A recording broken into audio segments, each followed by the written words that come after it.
other than that, I'm proud to have graduated from Markleville High School, and it was one of the better schools in all of Madison County.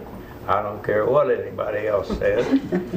Percentage-wise, we had more graduates from Markville High School that went on to college, and more graduates that made, some of them national recognition, some of them the state recognition, and we had a lot of brilliant teachers and educators and business people that graduated from Markville High School, a higher percentage than any other school in Madison County. And I can't remember anybody noteworthy that ever graduated from Pendleton.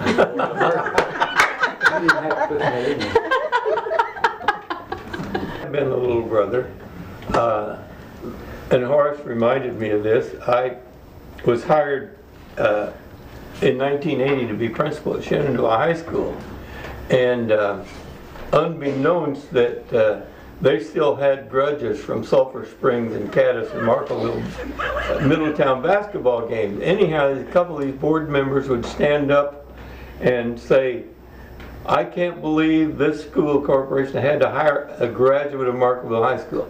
I let them do that twice, these two brothers that were on the school board. They eventually fired me, by the way. And I said, you know, let me cite some people. I'm responding to what Horace said. They graduated from Markville High School. And I talked about a number of those people at the time. Some of them escaped me, but Bob Collier and Everett Everett were at a couple of the lists. At that time, they were employed in Anderson, one principal at Madison Heights and one was superintendent of schools. And I said at that time, Horace, I don't think anybody from the schools here have anybody in the school business anywhere around here.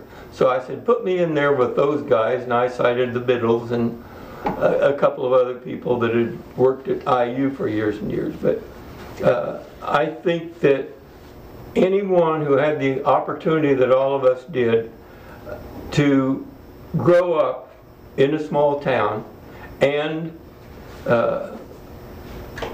become relatively successful everywhere we've ever been, owe it to our families and the that atmosphere of that small town high school. And I guess I'm still a believer in public education because it sure did wonderful for me. And I'm proud to be part of the legacy of everyone that I've known from Markville High School and the town of Markville. A wonderful, wonderful, wonderful basis for the way we grew up. With Horace's dad was very active with us in 4-H, and I'll never forget all those good times.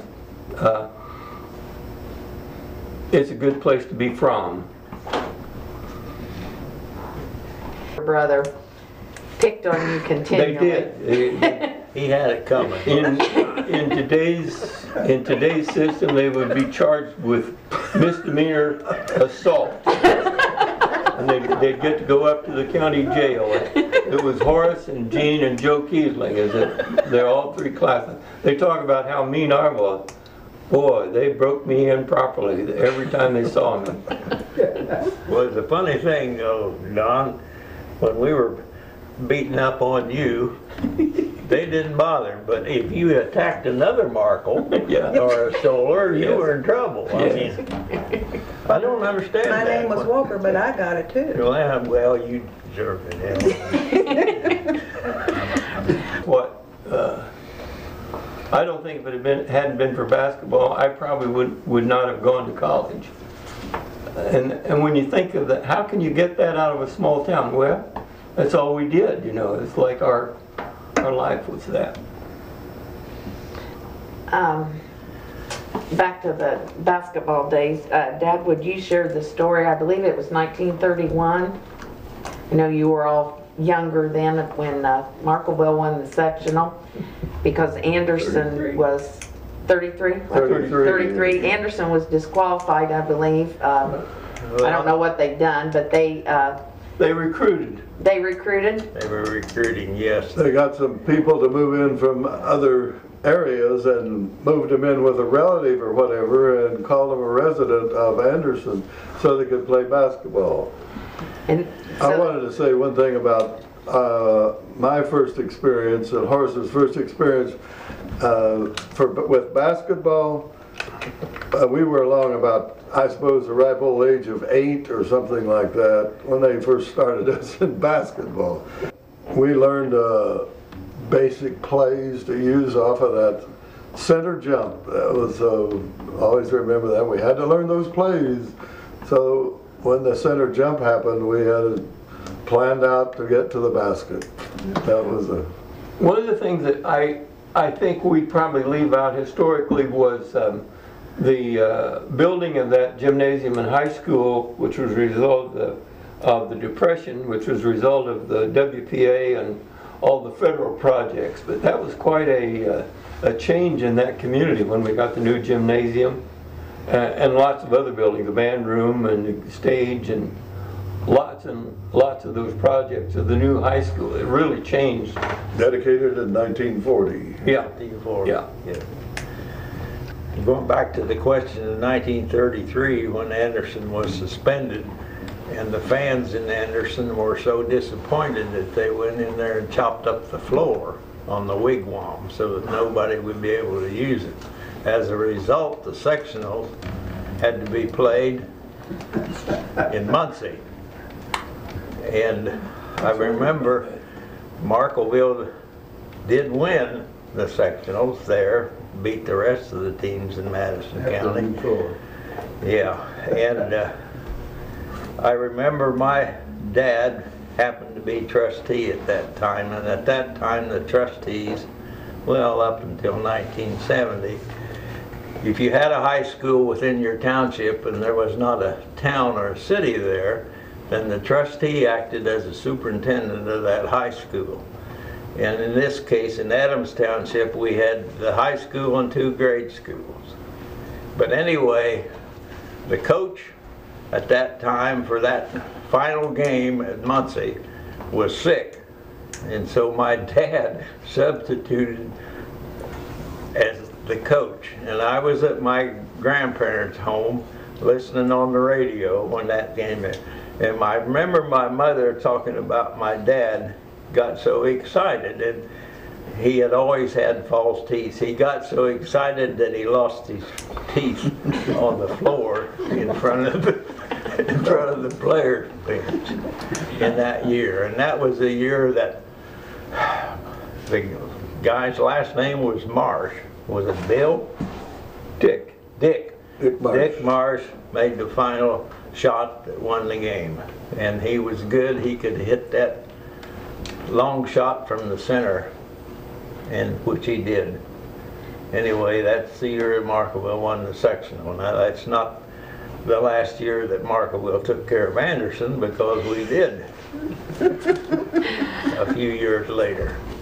I got a few questions, but real quick, the trophy behind you, how did that come about getting here today? Who's got possession of it? Oh, my husband had it at our house because when the school Where closed did that up, trophy come from? Who had it? different people took the trophies. So he wanted to donate it because he didn't think we had any use for it for our house. Okay. The trophies were in the trophy case at the high school.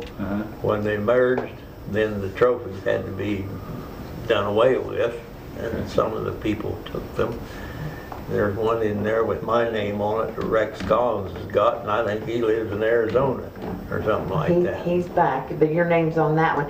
That's something that has just evolved over the last couple of years in the museum, that these trophies and these pictures and memorabilia got dispersed throughout the community. We had nowhere to place them together, and so the museum board has been gracious enough to include Adams Township, and now we have somewhere to house these and to preserve them and for people to come back and view them. So The victory jug, which was really big, I think it began in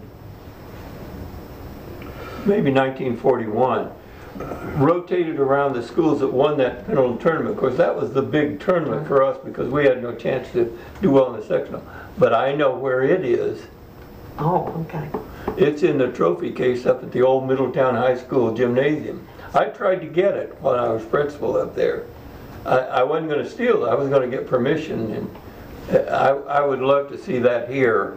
Well, I'll steal it, tell me. Where you Oh, go no, in- that's a The old Middletown gym is still in use. The old Middletown gym is still in use, and as you go in the doors, stop and look back up over the doors, and there's glass trophies. And every time I go in that gym all those years, I would look up at that trophy, because that was really, I'll limp in there and see if I can find it.